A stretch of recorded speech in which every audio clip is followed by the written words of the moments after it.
Hello दोस्तों, आज की कहानी है सास और पति को जल्दी ही पोता चाहिए तो बहू ने सास और पति को सिखाया सबक। बहू पोते का मुंह कब दिखा रही हो? सुबह सुबह पुष्पा जी ने पलक से कहा। मम्मी जी, अभी तो गुड़िया 4 महीने की भी नहीं हुई, अभी तो दूसरा बच्चा करने का सवाल ही नहीं उठता। सास की बात सुनकर पलक चौंक गई। लेकिन वो तो लड़की है, वंश तो पोते से चलता है। आज ही जाकर डॉक्टर से बात करो और जल्दी ही मुझे पोते का मुंह दिखाओ। कब से तरस रही हूँ पोते के लिए। मम्मी जी, अभी मेरा शरीर बहुत कमज़ोर है, मैं ठीक से काम भी नहीं कर पाती। अभी तो मैं गुड़िया को भी सही से नहीं संभाल पाती। ऑपरेशन की वजह से आए टाँकों में बहुत दर्द होता है। जब तक गुड़िया 3 साल की नहीं हो जाती तब तक मैं दूसरे बच्चे के लिए नहीं सोचूंगी, फिर लड़का हो या लड़की। जो भी है मेरा बच्चा है, मैं दोनों में फ़र्क नहीं मानती।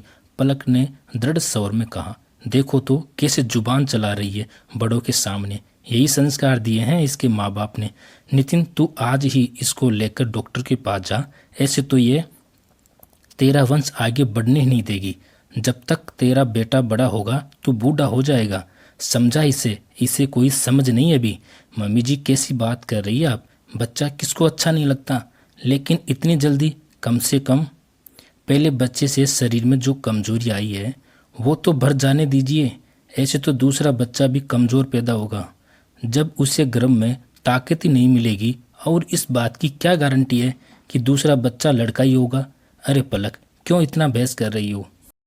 डॉक्टर के पास चलते हैं, चेकअप करके वो बता देंगे कि तुम अभी दूसरा बच्चा पैदा करने में सक्षम हो या नहीं। और फिर मैं भी चाहता हूँ कि हम जल्दी से एक बेटा के भी माँ बाप बन जाएं। नितिन, बच्चा पैदा करना मेरा अपना फैसला है। पहले ही मैंने एक बच्चे को जन्म दिया है। इतनी जल्दी एक औरत के शरीर की कमजोरी नहीं बढ़ती। 9 महीने एक जीव को अपने गर्भ में रखना आसान नहीं होता। बच्चे को जन्म देना और के लिए दूसरी जिंदगी के समान है। मैं ये रिस्क नहीं ले सकती। तुम क्या अनोखी हो जो 2 बच्चे पैदा करोगी? हमारे भी तो 3 बच्चों में 1-1 साल का ही अंतर है। मम्मी जी, आपके ज़माने में औरत को इस बात की जानकारी नहीं होती थी, इसलिए जिसने जो कहा वो कर लिया।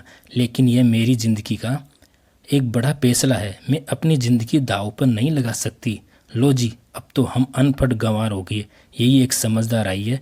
मुझे तो लगता है कि मैं पोते का मुंह देखे बिना इस घर से चली जाऊंगी। मम्मी जी, बहुत देर से देख रही हूँ आप नितिन को भावुक करके हमसे अपने मन की बात मनवाना चाहती हो, लेकिन मैं आपके इस इमोशन ड्रामे में नहीं आऊँगी। मुझे याद है जब रीना दीदी, पलक की ननद, 1 साल के अंदर ही दूसरी बार माँ बनी तो ज़्यादा कमजोरी के कारण डॉक्टर उन्हें बचा नहीं सके और जीजा जी दोनों बेटियों के साथ अकेले रह गए।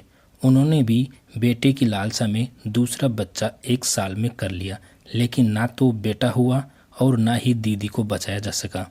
लेकिन मैं अपने और अपनी गुड़िया के साथ ऐसा नहीं होने दूंगी। अपनी गुड़िया से माँ का आंचल नहीं छीनने दूंगी। आज भले ही ज़माना कितना ही मॉडर्न हो गया हो, लेकिन फिर भी औरत को उसकी ज़िंदगी के बड़े बड़े फैसले खुद लेने का अधिकार नहीं रहता। पहले माता पिता को शादी की जल्दी रहती है, फिर ससुराल में सास ससुर को बच्चों की। औरत की ज़िंदगी में जो भी फैसले लेने होते हैं वो उसके घर वाले ही लेते हैं। बुढ़ापे में भी औरत औलाद के ऊपर निर्भर हो जाती है, लेकिन मैं अपने आप को किसी मजबूरी का शिकार नहीं बनने दूंगी। मैं 3 साल से पहले दूसरा बच्चा नहीं करूंगी, चाहे लड़का हो या लड़की। इतना कहकर पलक गुड़िया को गोद में लेकर अंदर चली गई। पुष्पा जी और नितिन वहीं बैठे रह गए। माँ, पलक सही कह रही है, मैं लड़के की चाहत में पलक को नहीं खो सकता। अब आप ये बात दोबारा कभी मत करना। आपसे हाथ जोड़कर प्रार्थना है, जब मियाँ बीवी राजी तो क्या करेगा काजी। पुष्पा जी चुपचाप अपने काम में लग गई।